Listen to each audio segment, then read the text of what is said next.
a redução gradual dos subsídios para a compra de painéis solares por consumidores que geram a própria energia elétrica em suas casas ou estabelecimentos preocupa os parlamentares. A ANEEL, a Agência Nacional de Energia Elétrica, colocou em consulta pública a revisão das regras da chamada geração distribuída. As contribuições da sociedade serão recebidas até 30 de novembro. E um dos críticos da proposta é o deputado Elias Vaz, do PSB de Goiás. Ele é o entrevistado desta edição do Palavra Aberta. Eu sou Regina Assunção e o programa tem a produção da TV e da Rádio Câmara.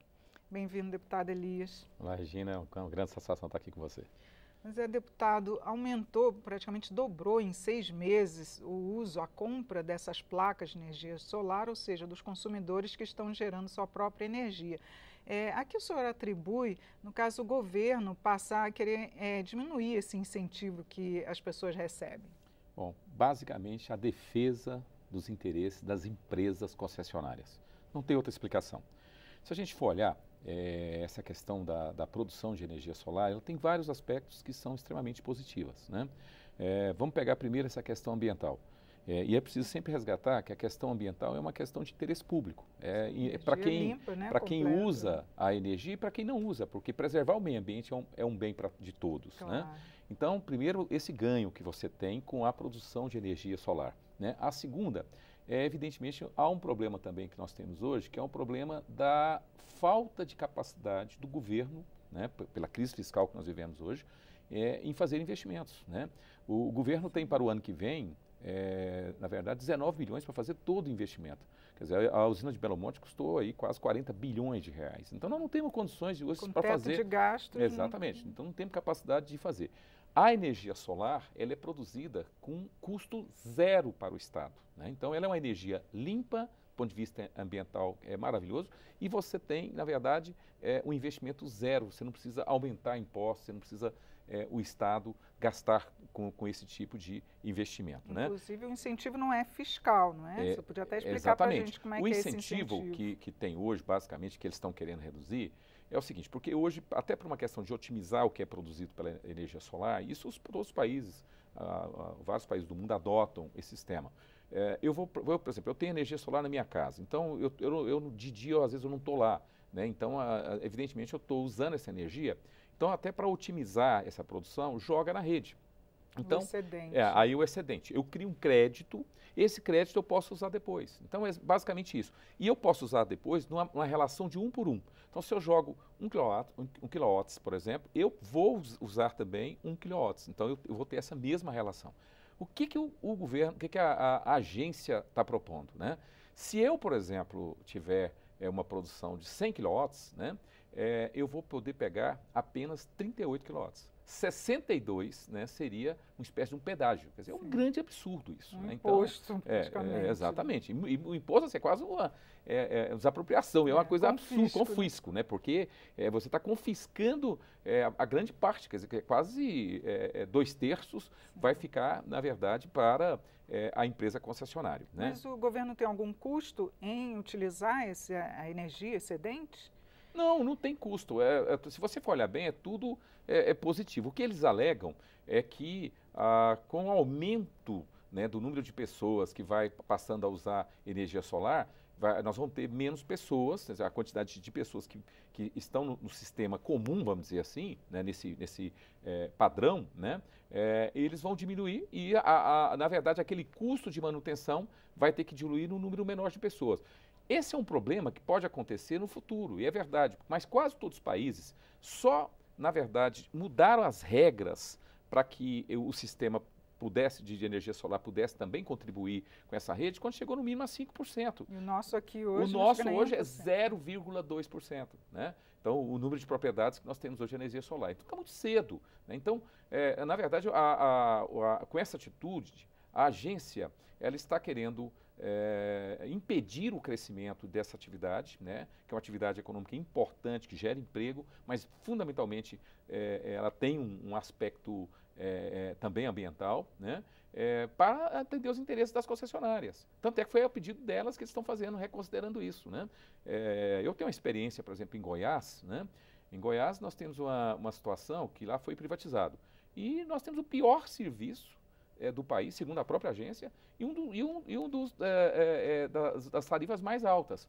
Então as pessoas lá estão indignadas, porque você paga alto, quer dizer, a energia não presta, ela provoca queima de equipamentos, Falhas também. falhas, falta muito energia. Aí você vem, quer dizer, faz um investimento desse, e na verdade hoje o Estado querendo te impedir de fazer isso para você ficar como se fosse um cativo, né? Um cliente cativo do mercado dessas empresas concessionárias. Aliás, é uma discussão que a gente precisa fazer, viu, Regina? Porque o papel dessas agências devia ser de defender o interesse do usuário, de defender o interesse da população de uma forma geral. Até no porque geral, a conta de luz parece que reduz em 190%. Exatamente, entendeu? E o que essas agências estão fazendo? E no caso a ANEEL, está defendendo o interesse da empresa concessionária.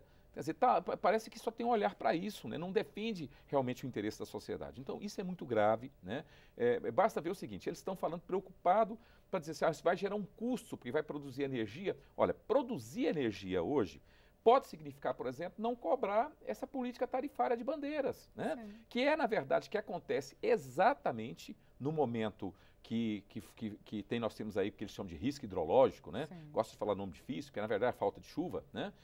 Nesse momento, no momento tem muito sol, né? Então, quer dizer, esse momento, aí você entra com as chamadas termoelétricas, que são caras e que são poluentes, né? Então, quer dizer, nós estamos fazendo uma opção na contramão do mundo, né? Todo mundo está apostando nesse tipo de energia, que é uma energia limpa, né? E o Brasil criando dificuldade para esse setor, para atender interesses escusos e interesses econômicos. Nós não temos nenhuma dúvida disso. Agora, houve um debate aqui na Câmara, que foi o que o senhor pediu também. Eu queria que o senhor falasse o que a ANEEL explicou. Qual é a alegação deles para essa...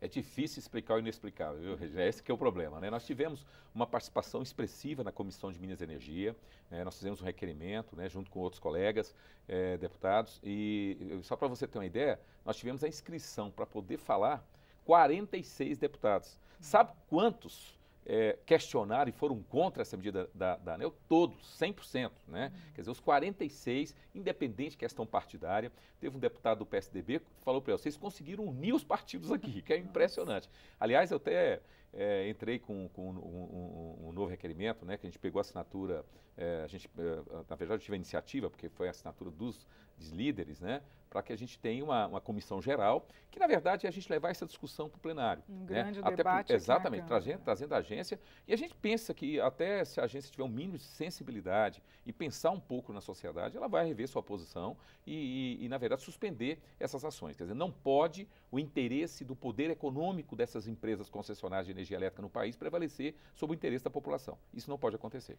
Agora, a ANEEL também já alegou que 83%, parece, da população não utiliza isso e que eles estariam pagando para quem utiliza a energia solar. Bom, isso é um argumento totalmente falho. Primeiro que nós estamos falando de um impacto que é muito reduzido, né? Como eu disse, a gente pode até colocar um gatilho que quando chegar a 5%, aí nós podemos até rever essa posição. Quer dizer, o impacto disso numa tarifa, ele é mínimo. Agora, nós precisamos lembrar o seguinte, é o que eu disse aqui no início. Quando a gente faz qualquer tipo de atitude do ponto de vista de Estado, né, para preservar o meio ambiente, ele não atende só quem usa a energia solar. Esse é o erro que eles estão cometendo, né? Quando a gente discute essa questão, ela é de interesse de todos, né? Preservar o meio ambiente não é interesse só quem tem energia solar na sua casa. Isso não é verdade. Preservar o meio ambiente significa, na verdade, atender o interesse da coletividade. Então, esse argumento, para mim, é falho. E, além disso, quando também a gente coloca que a incapacidade do governo em produzir novas fontes de energia, ou produzir os apagões. Exatamente, né? que embora a gente está hoje com a economia estagnada, mas a qualquer crescimento, por exemplo, nós não temos capacidade de investimento. Também é interesse público, também é interesse de toda a sociedade, né? Nós não podemos dizer que um apagão, por exemplo, seja um problema de uma ou outra pessoa, é um problema da sociedade como um todo. Então, e mesmo assim, falar, mas o investimento também, gastar dinheiro público também é problema da sociedade. Então, eu não posso aceitar esse argumento porque ele está descontextualizando de aspectos que são extremamente importantes para a coletividade. Então, eu entendo que nós temos que manter essa política, até para ela criar uma certa musculatura, porque na hora que a gente tiver um mercado mais sólido, mais consistente, quando atingir aí algo em torno de 5% do sistema, talvez a gente colocar um gatilho e aí sim a gente começar a fazer uma transição para que esse sistema também, que vai atingindo um maior volume a cada vez, aliás, o ideal que seja o máximo possível, né? Porque é um tipo de atividade. A gente Exatamente. vê placas, né? assim. É a China, os Estados Unidos, o Canadá, quer dizer, os países hoje, os países envolvidos do mundo hoje, todos estão investindo pesadamente nisso. Então, o Brasil não pode ser diferente, a agência não pode se submeter à mesquinharia e aos interesses escusos de um setor econômico para, na verdade, sacrificar toda a sociedade. Deputado, muito obrigada por seus esclarecimentos aqui no programa. Eu que agradeço a oportunidade. Eu conversei sobre os incentivos à produção de energia solar com o deputado Elias Vaz, do PSB de Goiás. Você pode assistir esta e outras edições no site câmara.leg.br/palavra aberta. Eu sou Regina Assunção, agradeço a sua audiência. Até a próxima.